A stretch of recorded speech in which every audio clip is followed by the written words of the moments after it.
Functions related কিছু কি দেখবো আমরা, এক্সাম্পল বা কোশ্চেন দেখবো। বিফোর দ্যাট লাস্ট ক্লাসটাকে একটু 2 মিনিটে রিকল করে দেই। দেখেন লাস্ট ক্লাসে আপনারা শিখেছেন ম্যাচ ইন্ডেক্স, সেম এরকম একটা ডেটা টেবিল দেখেছেন। ডেটা টেবিল থেকে আপনাদেরকে লুকআপের মাধ্যমে কি বলছিলাম, ফার্স্টে কিছু আইডি দিয়েছিলাম, ওটা প্রোডাক্ট বের করতে বলেছিলাম, অথবা এই টেবিলে যা আছে ব্র্যান্ড বের করতে বলেছিলাম, আপনারা বের করেছেন। But if the table is look like this, ফার্স্টে প্রোডাক্ট ব্র্যান্ড তারপর আইডি দেওয়া আছে, রাইট সাইড আইডি দেওয়া আছে, এন্ড দেন আপনাকে আইডি থেকে প্রোডাক্ট বের করতে বলা হয়েছে।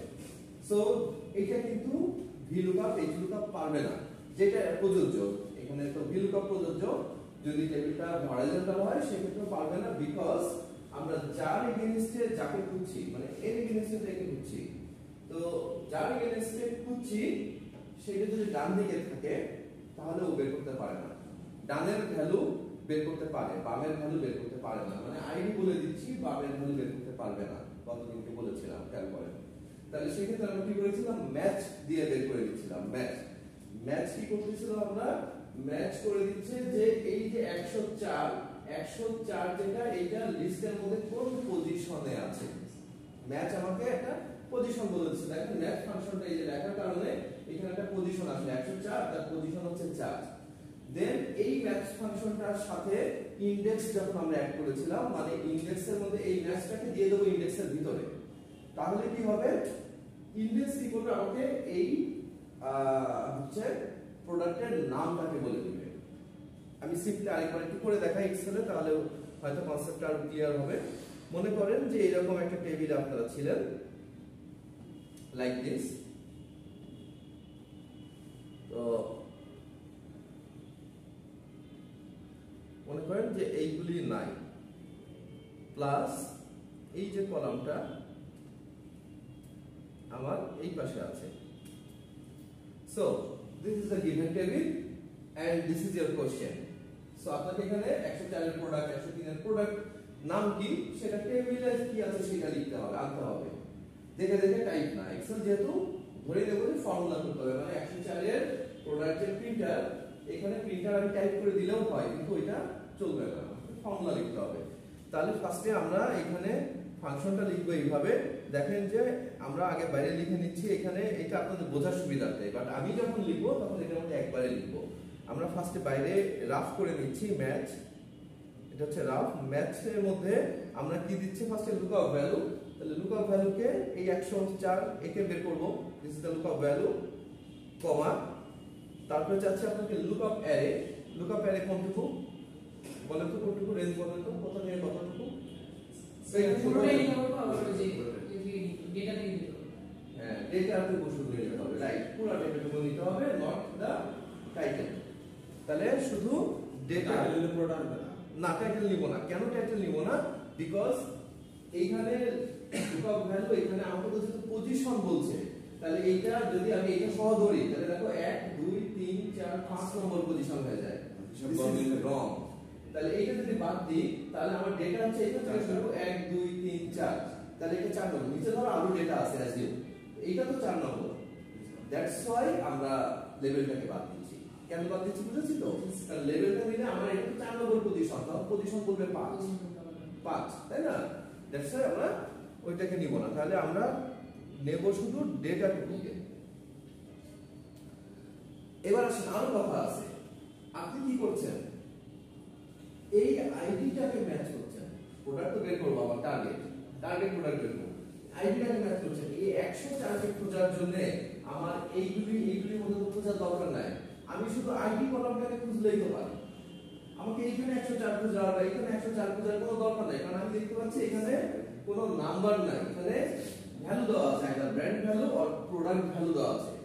সো যেহেতু আমরা 104 কে খুঁজছি, সো সিলেকশনটা এরকম না হয়ে, যদি সিলেকশনটা এরকম হয় তাহলে সিলেকশন এরিয়াটা আরো শর্ট হয়ে গেল।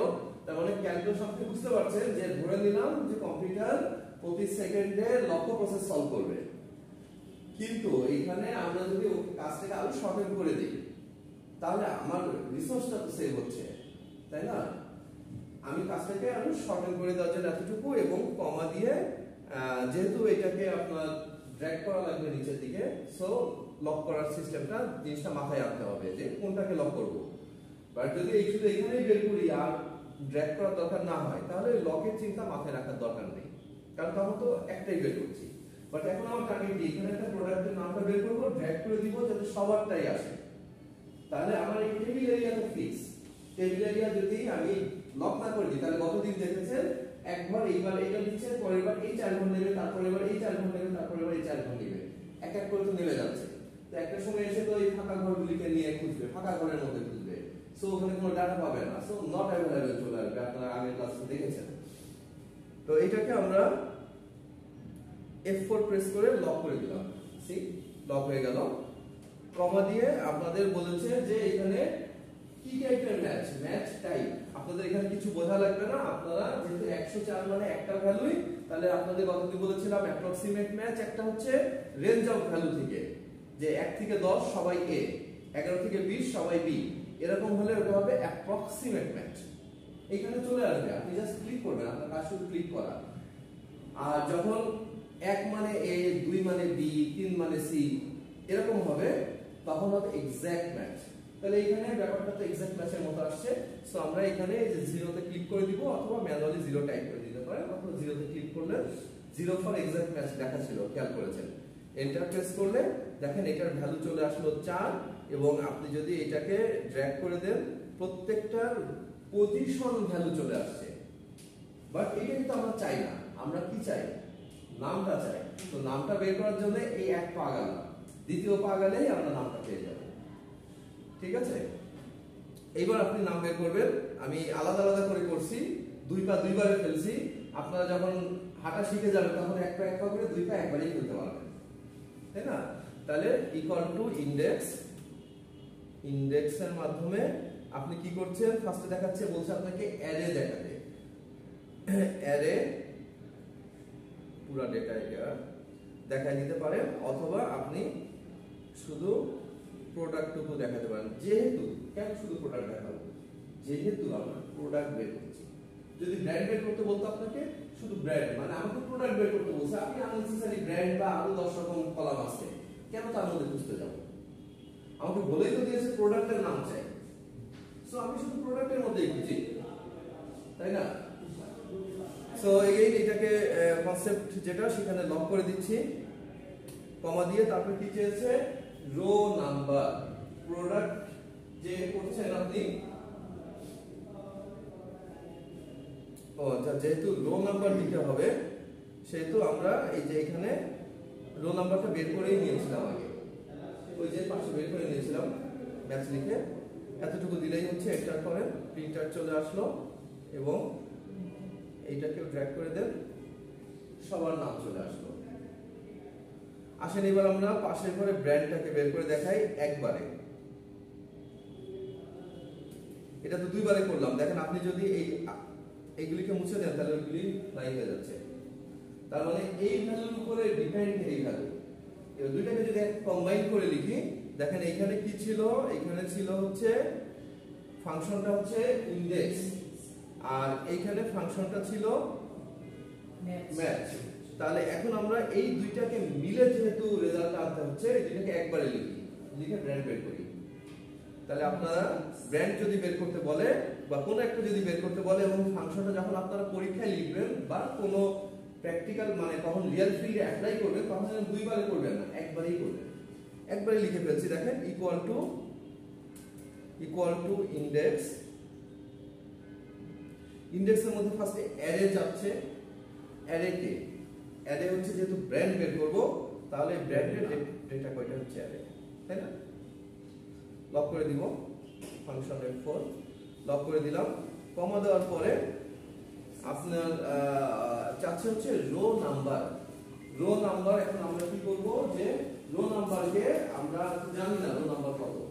এই যে 104 এর যে ভ্যালু করব, আমি তো রো নাম্বার জানি না, আমি গুনবো না, কারণ অনেকগুলি রো আছে, আমি গুনবো না। তাহলে রো নাম্বারটা ম্যাচ করে আনতে হবে। তাহলে সেটাকে কিভাবে লিখবো, আপনি কমার পরে লিখবেন ম্যাচ, কমার পরে লিখবো হচ্ছে রো নাম্বারের জায়গায় আমরা লিখতেছি ম্যাচ। এবার ম্যাচ লিখবেন যখন, তখন ম্যাচের সিনট্যাক্স চলে আসছে, তাই না? ম্যাচ লিখেছেন একটা ফাংশন, তার সিনট্যাক্স চলে আসছে, ওই আগে যেরকম দিয়েছি সেম ভাবে দেবো। দেখেন ফার্স্টে যাচ্ছে লুকআপ ভ্যালু, লুকআপ ভ্যালুকে এই যে 104 এই লুকআপ ভ্যালু কমা তারপরে চাচ্ছে আপনার কাছে লুকআপ অ্যারে, তাহলে 104 কে যে খুঁজবো 104 কে খুঁজবো কোথায়, এই অংশটুকুর মধ্যে খুঁজবো এবং এইটাকেও আমরা অ্যাবসলিউট লক করে দিব যেহেতু এই অংশটুকু ফিক্স, আমরা ড্র্যাগ করলে যাতে নড়ে না যায়। এন্ড এগেইন কমা দিয়ে আপনাদের চাচ্ছে হচ্ছে ম্যাচ টাইপ, এই যে এখানে ম্যাচ টাইপ চাচ্ছে যেখানে 1 0 -1 তিনটা ভ্যালু আছে যার মধ্যে 0 ইকুয়াল টু এক্সাক্ট ম্যাচ আপনাকে বলে দিচ্ছে 0 মানে এক্সাক্ট ম্যাচ। সো আপনি 0 টাইপও করতে পারেন অথবা ক্লিক করলেও 0 হয়ে যাবে। আচ্ছা এবার ব্র্যাকেট ক্লোজ করে দিতে হবে। দেখেন ম্যাচের ব্র্যাকেটটা ক্লোজ করে দিলাম, যেহেতু আমি মাল্টিপল ব্র্যাকেট ওপেন করেছি, যে আগে আপনাদের বলেছিলাম একটা ব্র্যাকেট যদি ওপেন করেন তাহলে ক্লোজ না করে এটা দিলেও কাজ হয়ে যাবে, বাট যেহেতু এখানে একটা ওপেন হয়েছে এইখানে আরেকটা ওপেন হয়েছে তাহলে আপনাকে পজিশন ওয়াইজ ক্লোজ করে দিয়ে আসতে হবে।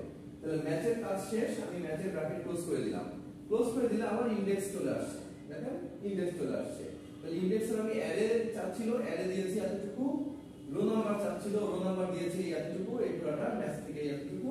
কলাম নাম্বার, এখানে কলাম নাম্বার লাগছে না বিকজ এটা 1D table, one dimensional table.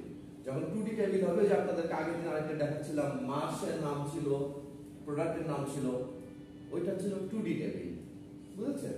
তাহলে এখানে এই ব্র্যাকেট ক্লোজ করছি, এখন ইনডেক্সের আর কাজ নাই, ইনডেক্সের কাজ শেষ। তাহলে ইনডেক্সের ব্র্যাকেটটা ক্লোজ করে দিই, শিফট দিয়ে ইনডেক্সের ব্র্যাকেটটাও ক্লোজ করে দিই, শেষ।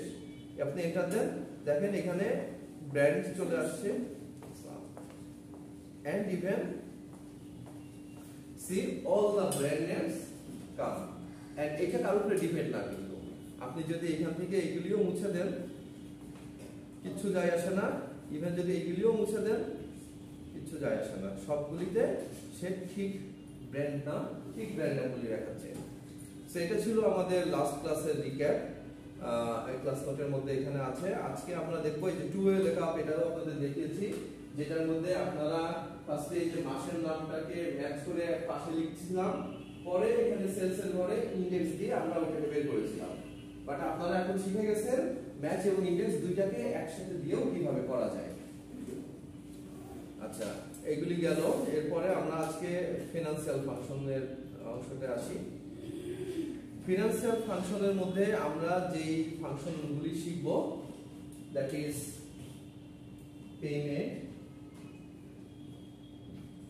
যার ফাংশন নেম হচ্ছে পিএমটি, তারপরে আছে হচ্ছে interest rate, interest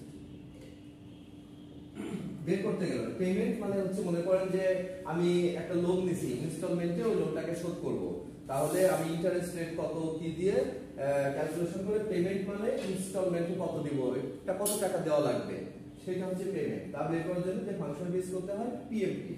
interest rate যদি আপনাকে কিছু ভ্যালু দিয়ে দিছি, তাহলে বললাম যে এই ভ্যালু ক্যালকুলেশন করে ইন্টারেস্ট কত পার্সেন্ট এটা বের করেন, that is called interest rate. যার জন্য আমরা যে ফাংশন ইউজ করব সেটা হচ্ছে রেট, ব্র্যাকেট ওপেন ক্লোজ মানে এর ভিতরে আছে ভ্যালু দিতে হবে। তারপরে হচ্ছে কতগুলি, মানে how many instalment,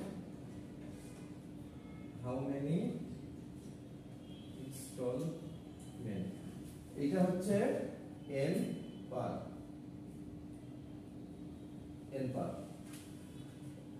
number of period. কতগুলি ইনস্টলমেন্ট দেবো, 6 মাস দেবো, 1 বছর দেবো, না 10 বছর ধরে ইনস্টলমেন্ট দেবো, তার মানে কতগুলি ইনস্টলমেন্ট দেবো, number of period, that is n বার। আর আরেকটা আছে হচ্ছে পিভি, প্রেজেন্ট ভ্যালু,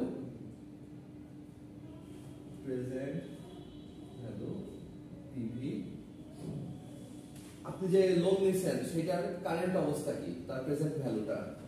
আরেকটা হচ্ছে ফিউচার ভ্যালু,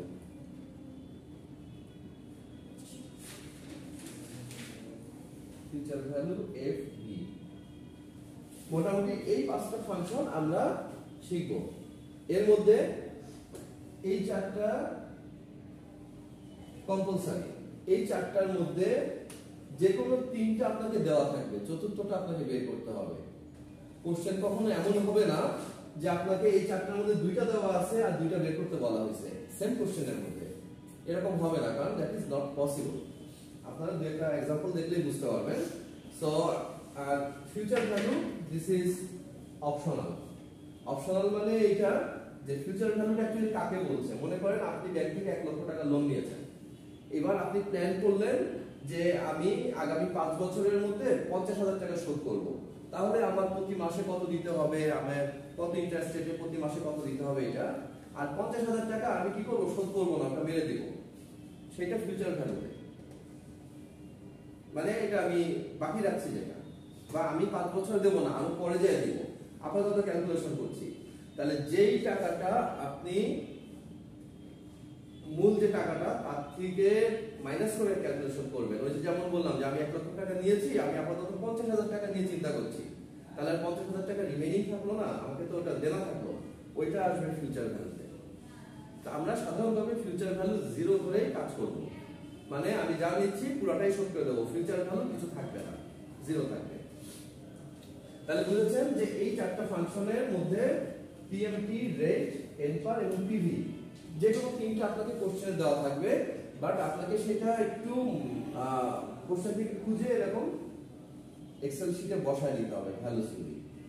একটা एग्जांपल দেখি।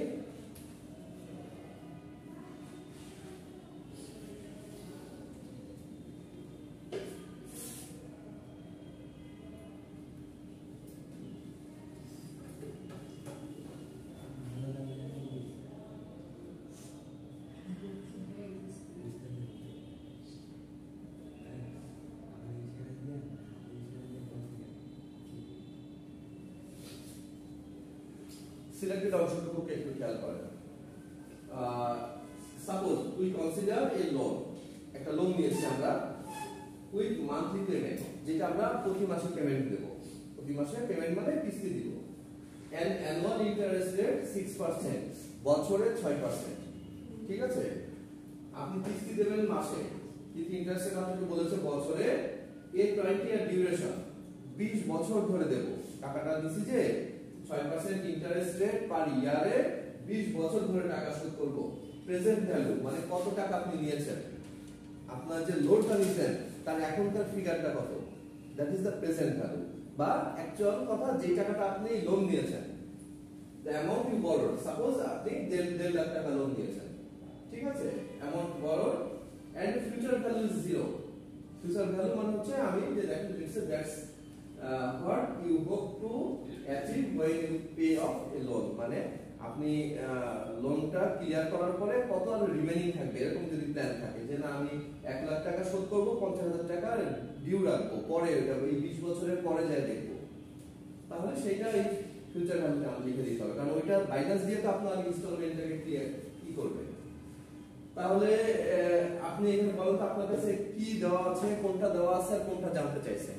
আপনাকে তো বললাম যে চারটার মধ্যে তিনটা ভ্যালু দেওয়া থাকবে, তো পাঁচটার মধ্যেই ধরেন, পাঁচটার মধ্যে এখানে চারটা ভ্যালু দেওয়া আছে, ওই যে যেটুকু সিলেক্ট করেছি প্রথম 2 লাইনে আমি বললাম কোন চারটা দেওয়া আছে আর কোনটা বের করতে হবে। এটা আপনারা একটু চিন্তা করেন, আমি একটু ব্রেক দিব। পেমেন্ট দেওয়া নেই, হ্যাঁ পেমেন্ট দেওয়া নেই।